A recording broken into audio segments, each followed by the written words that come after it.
Welcome to my channel Education by Honey. So children, today we'll be doing the second chapter in our new Kaveri book, and this chapter is available within the pot maker, the second chapter, okay? If you will scroll the pages, you will find this chapter under the pot maker second chapter, okay? Now this story is written by John Galsworthy.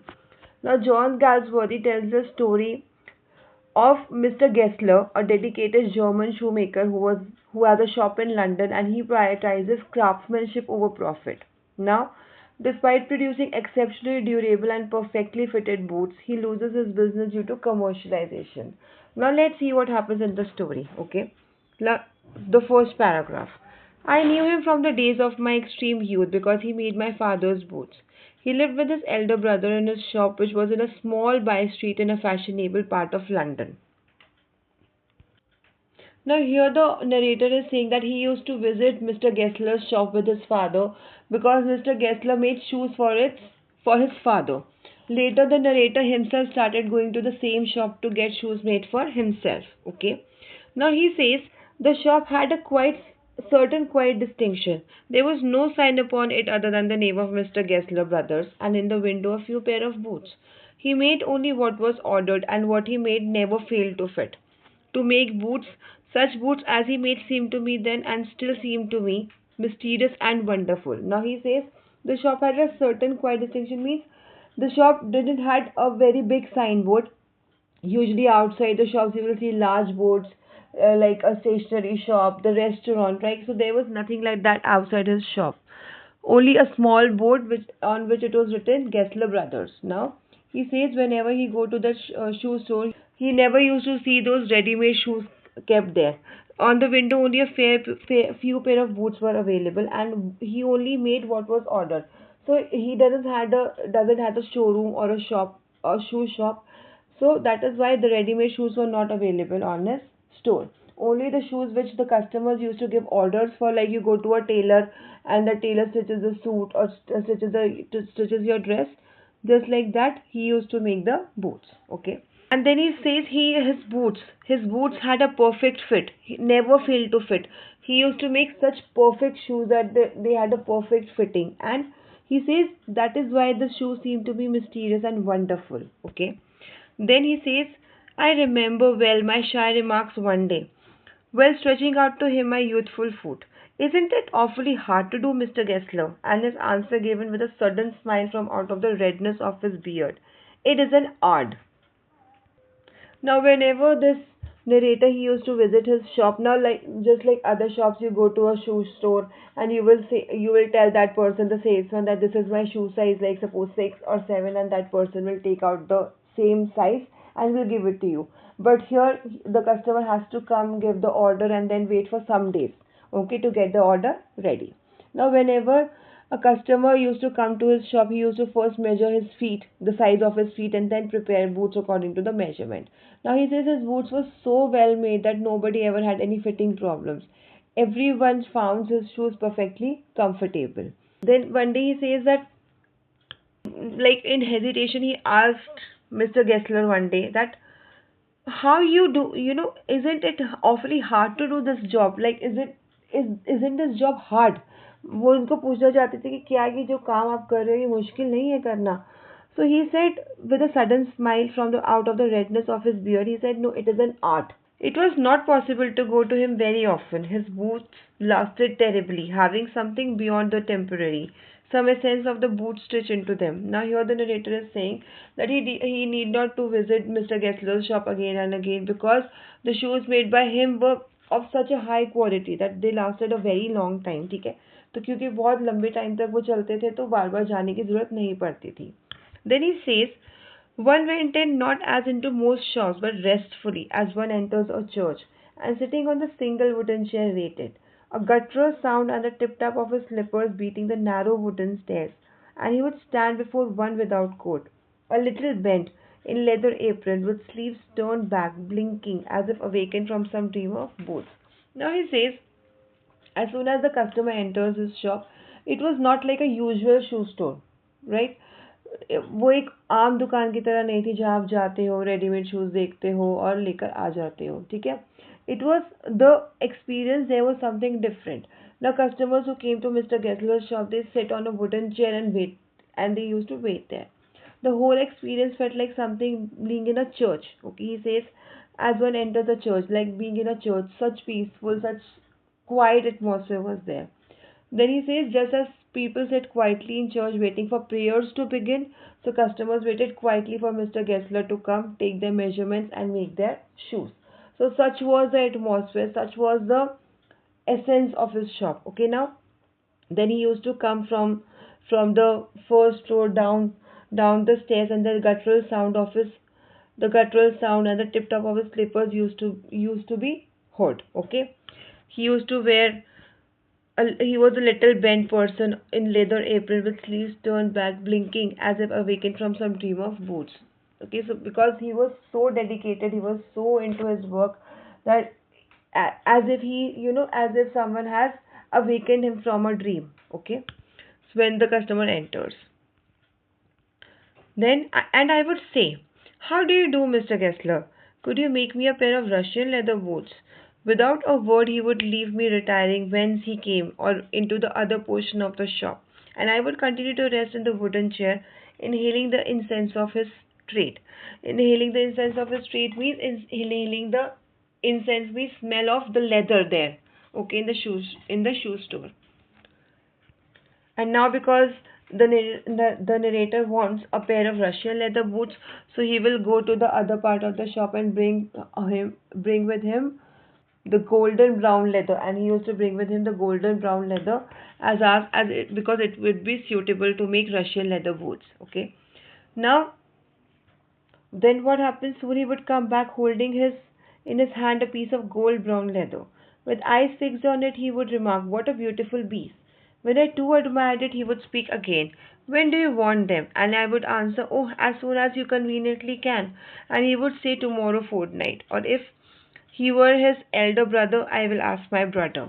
Now, because he's giving the order of French leather boots, so the the shopkeeper, Mr. Gessler, is showing him the gold brown leather, and he's saying that what a beautiful piece. ऐसा होता है ना, जब आपको कोई shopkeeper अपना सामान बेचता है तो अपने सामान की बहुत ज़्यादा तारीफ करता है, तो same he is doing. Then when now when the narrator is admiring at that gold brown leather piece, so he's asking when you want them. Okay, when you want them, then he will answer, "As soon as you can conveniently give me," right? Because he was not in a hurry, and then he would say, "Okay, you can come and take your order tomorrow fortnight." And then he says, if his elder brother is also in the shop, then he used to say that, "Okay, I will ask my brother." Okay, so then they decided that. Then he says, "Then I would murmur, 'Thank you, good morning, Mr. Gessler, good morning,'" he would reply, still looking at the leather in his hand. And as I moved to the door, I would hear the tip tap of his slippers going up the stairs to his dream of boots. Now, as soon as the and then, after giving the order of his shoe, the author will thank him and bid the shoemaker goodbye. Now, the shoemaker will do the same in the return, and then his eyes are still observing the piece of leather. Now, the author saying, when I moved towards the door, he would hear the tip tap of his slippers going up the stairs, resuming his dream of boots because he used to work upstairs, right, on the first floor. Then he says, "I cannot forget the day on which I had occasion to say him, 'Mr. Gessler, that last pair of boots creaked, you know.'" Okay. Then he looked at me for a time without replying, as if expecting me to withdraw or qualify the statement, then said, "It shouldn't have creaked." Now, what happened here? The narrator is telling us that he talks about the day on which he had told the shoemaker about the last pair of boots which creaked. Because this was a very unusual thing. Because his shoes, they had no faults. So this was a very unusual thing that his shoe creaked, right? Creak means a unusual sound is coming from it. Then Mr. Gessler would look at the narrator without replying. Because he was expecting the author to take back his statement or modify it, right? But the author didn't do so, and Mr. Gessler said that it shouldn't have creaked. Then the author said no. The author told him that the boots did creak. Okay. Then what happened is, "It did. I am afraid.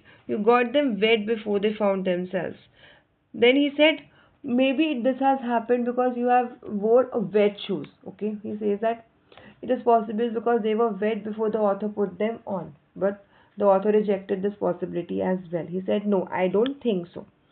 At that he lowered his eyes as if hunting for memory of those boots, and I felt sorry I had mentioned this grave thing.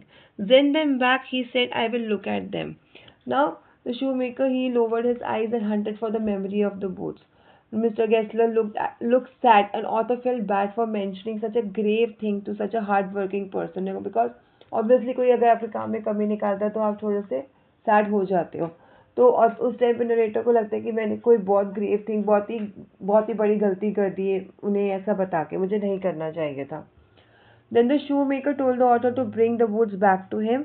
He wished to detect the fault in them, and he also said that you bring them back, I will look at them.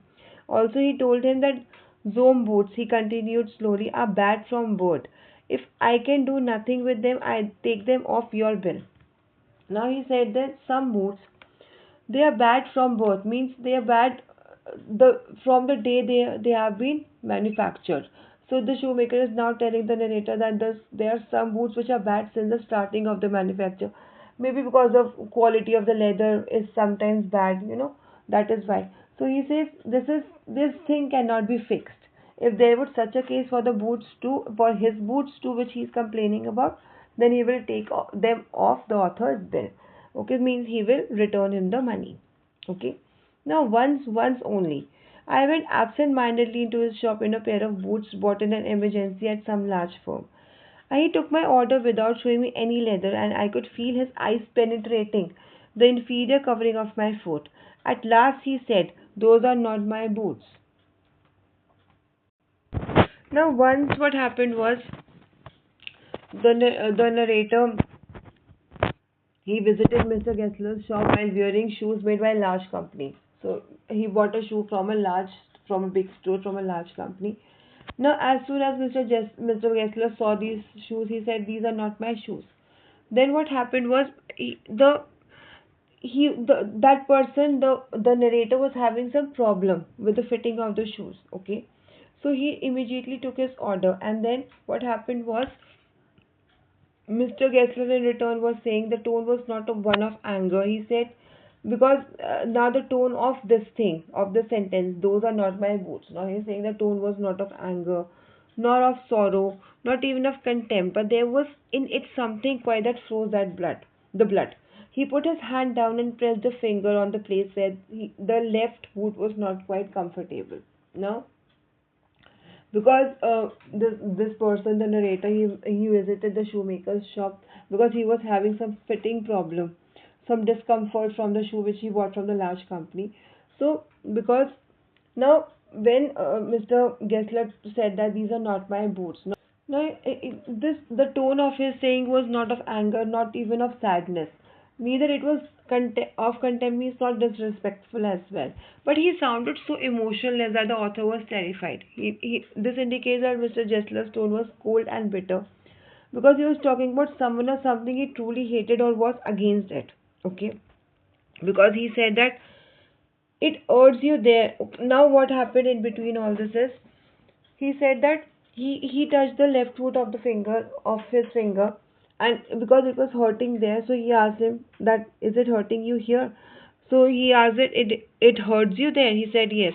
So those big worms, those big firms have no self-respect. And then as if something had given way within him, he spoke long and bitterly. It was the only time I have ever heard him discuss the conditions and hardship of his trade. Now, because of this whole incident, the shopkeeper, the shoemaker, he told the author in his German accent that the spot he was touching was hurting the author. Okay, and all this is in German accent. Then bitterly and longingly he began speaking about the conditions and hardship of his trade because of such large firms coming. क्योंकि ये बड़ी shops आने से बड़े showrooms आने से हुआ क्या, इनके पास बहुत अट्रैक्टिव चीज़ें होती हैं तो लोग वहीं ज़्यादा प्रेफर करते हैं. जबकि ये जो लोग अपने आप बनाते हैं, अपने हाथ से काम करते हैं, उनके पास उतनी वैरायटी नहीं होती, तो इसलिए लोग उनके पास ज़्यादा कम प्रेफर करने लगते हैं. ठीक है, जब उन्हें बाहर वैरायटी मिलने लगती है तो इस वजह से उसका बिजनेस बहुत ज़्यादा इम्पैक्ट हो रहा था शोमेकर का, मिस्टर गेस्लर का. So that is why he was complaining that the big firms had no self-respect, and this was the first time the author had heard him discuss something so personal about his business. Okay.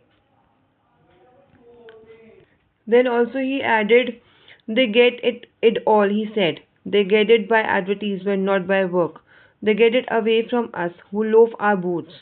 It comes to this presently I have no work. Every year it gets less, you will see. And looking at his lined face, I saw things I had never noticed before. Bitter things and bitter struggle, and what a lot of grey hairs there seemed suddenly in his red beard.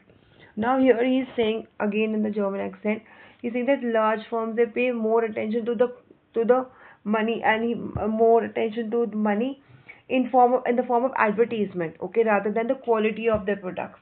So they the advertisements are more attractive than their work, the quality of their shoes. But the people don't know that. The people that get easily attracted to these large firms, and hence these large companies took all the customers because of these advertisements of Mr. Gessler's. So he says presently he had no work and he's probably suffering financially because of this. And he's also mentioned that every year his work is getting less, and this is affecting him so badly financially, right? That is why he's sharing all this. And that then the narrator also shared that at that time I noticed the bitter things and the bitter struggles Mr. Gessler had to go through. He could also see the grey hair in the shoemaker's red beard, which indicated that he had become too old to endure that bitterness. But he was still trying to, make it up for him. He was still trying hard to survive. Okay.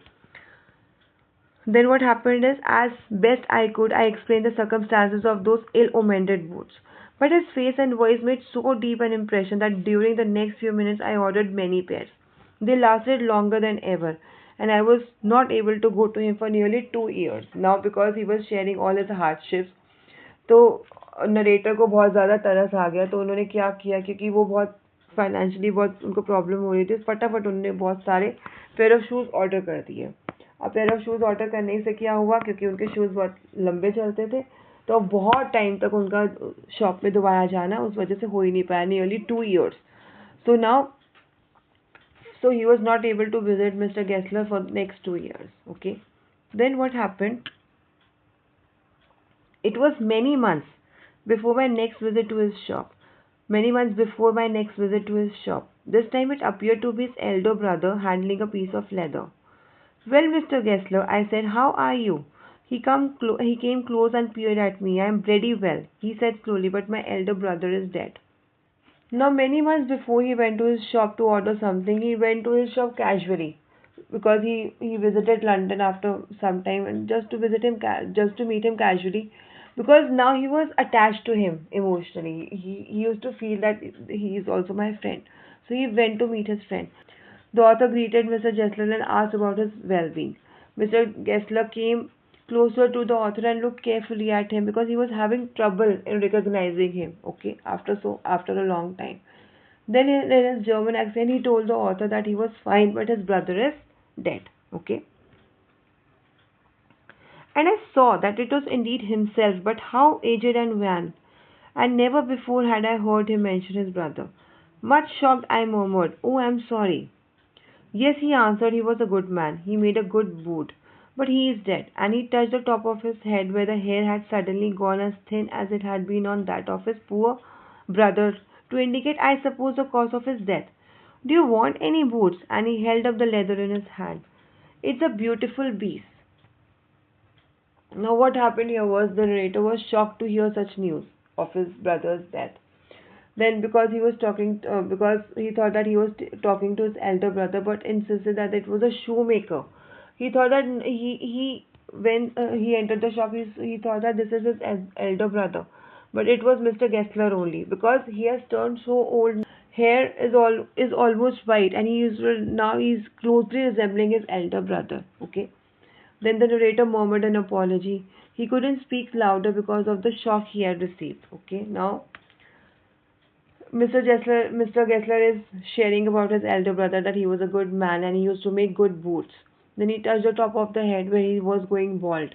This indicated that the shoemaker wanted to indicate that the cause of his elder brother was old age. Okay. Then the shoemaker changed the topic by talking about boots and showing the author a beautiful piece of leather, because he thought maybe वो order देने आया है. Okay. तो वो again उनको leather का piece दिखाने लगे. Then he said, I ordered several pairs. It was very long before they came, but they were better than ever. One simply could not bear them out, and soon after that I went abroad. Now here he is saying that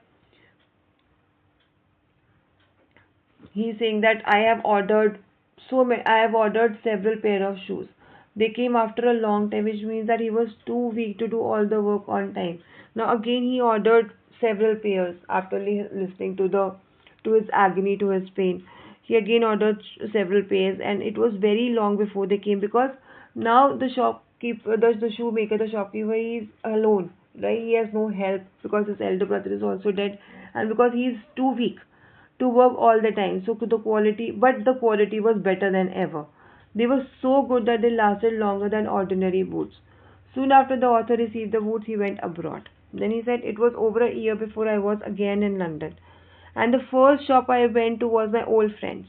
I had left a man of 60. I came back to one of 75, pinched and worn, who genuinely this time did not at first know me.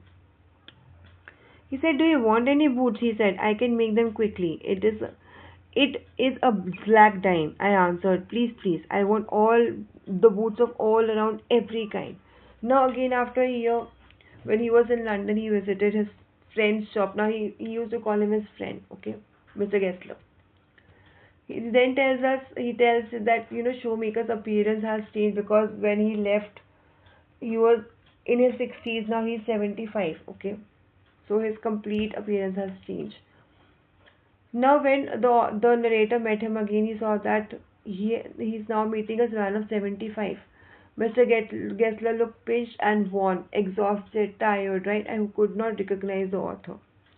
Then he asked, do you want any boots? He's asking that, do you want any boots? He said, and I can make them quickly, because it is a black diamond. He says that because I can now make it quickly because I have free time, because his work has been impacted totally by the large firms. He is free now. He says, I can make quickly because I have free time. The author requested the shoemaker to make boots of each kind for him. He said, I want boots of all around every kind. Okay. So again he ordered several pairs to help his friend. Then he said, I had given those boots up when one evening they came. One by one I tried them on. In shape and fit, in finish and quality of leather, they were the best he had ever made. I flew downstairs, wrote a check, and posted it at once with my own hand. The order took quite a long time to arrive, but when it arrived, when he tried those boots, they were perfect in fit, in finish, and quality of leather. He said they were the best shoes ever in every aspect, in shape, fit, finishing, and quality. They were the best boots the shopkeeper had ever made. The author quickly went downstairs to write the check for him because he wanted to pay the bill. Okay. A week later, passing the little street, I thought I would go in and tell him how splendidly the new boots fitted. But when I came to where his shop had been, his name was gone. I went in very much disturbed. In the shop there was a young man with an English face. Now what happened a week later, when he was passing that little street where the shop of Mr. Gessler used to be, Mr. Gessler used to be, he thought he would go in and just tell him how splendid his shoes fitted, how good the fitting of his shoes was, and he is so happy after receiving his order. He just wanted to say thank you and meet his friend. But what he saw was, now their board was not there. So he was very much disturbed, and he decided to go inside the shop, where he saw a young man with an English face sitting, and Mr. Gessler was nowhere. Okay. Now he asked that person, the young man with an English face, he said, Mr. Gessler? And I said, no, sir, he said, no, but we can attend to anything with pleasure. We have taken the shop over. Yes, yes, I said, but Mr. Gessler? Oh, he answered, dead. Dead, but I only received those boots from him last Wednesday's week. Now, what happened here was, when he went inside the shop, he asked for Mr. Gessler. Now, that young man told him that he's because he was asking again and again for him. He was asking for him. So the young man told him that he is dead. Okay, and he also told them that we have taken over this shop. So now, whatever you want, whatever your orders are, we are pleased to attend it. Okay. Then he said, poor man starved himself, Slow starvation, the doctor called it. You see, he went to work in such a way. Would keep the shop on, wouldn't have a soul touch his boots except himself. When he got an order, it took him such a time. People won't wait. He lost everybody, and there he would sit, going on and on. I will say that for him, not a man in London made a better boot. But look at the competition. He never advertised. Would have the best leather too, and do it all himself. Well, there it is. What could you expect with his ideas? So now here, the young man who was sitting there, he started explaining that what had happened with Mr. Gessler. So he is telling that he has starved himself. Starved means वो भूखे रहते थे, वो खाना नहीं खाते थे, इसलिए वो उस वजह से वो मर गए. At doctors ने according to doctors, the cause of death was slow starvation. And now he is telling that क्यों ऐसा हुआ, because he used to keep the shop on every time. He never used to take a break. He never used to close the shop. He never used to take a holiday. He used to work non-stop. Whenever he would get an order, he would take too much time to make and deliver them. That is why the shoemaker started losing his customers. अब क्यों losing his customers? Because जब आप किसी भी showroom में या किसी भी शू शॉप में जाते हो तो जाती है, आप ऑर्डर देते हो, आपको चीज़ मिल जाती है, राइट. बट यहाँ पे क्या होता था कि जब वो ऑर्डर लेते थे तो उन्हें कुछ डेज लगते थे बनाने में, तो इसलिए लोगों को थोड़ा इनकन्वीनियंस लगता था. Because they were eager to take और get the thing on time. उन्हें वेट, अब लोगों को वेट करना पसंद नहीं है, ठीक है, तो इसलिए उनका बिजनेस इम्पैक्ट हो रहा था. Then he said people didn't had that much patience. Obviously people didn't had that much patience. People won't wait. That is why he lost his customers. Then he said the shoemaker wouldn't stop working. And then he said, but he made the best shoes, right? He agreed that he made the best shoes. But the fact he never advertised that, and because of so much competition, he couldn't keep the pace. So he concluded saying that with the idea the shoemaker had, this was bound to happen. जैसे उसके उनके ideas थे कि मैं आराम से चीज़ दूंगा और कभी एडवर्टीजमेंट नहीं करूंगा, तो ये होना ही था, ये नुकसान उनका होना ही था. Then, but starvation, that may be a bit flowery, as the saying is, but I know myself, he was sitting over his boots day and night to the very last, you see. I used to watch him, never gave himself time to eat, never had a penny in the house, all went in rent and leather. How he lived so long, I don't know. He regularly let his fire go out. He was a character, but he made good boots. Now here again he is adding that he still, now the narrator is saying this is said by narrator, but starvation, because narrator is actually in shock. He is not able to believe that he's died of starvation. Okay.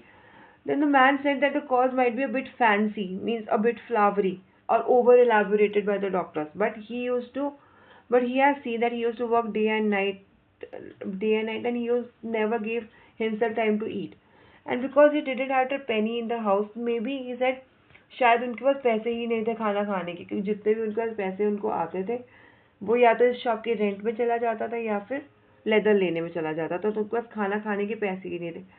But according to him उनके ये भी वो बोलते हैं कि it was surprising to see someone that इतना लंबा वो कैसे जी गए 75 तक without food. So that was also surprising. But he said that he was a person who had a unique character, okay, but he made very good boots. Then narrator also adds, yes, I said he made good boots. Now here the author is also agreeing with the young man that yes, he made good boots because he used to love his work, and he was so much attached with his friend as well. So he was not just attracted with his work, he was also attracted by him as by his personality, by his character. Okay, so that is why he is feeling so bad about his friend. So here we come to the end of this story. Thank you.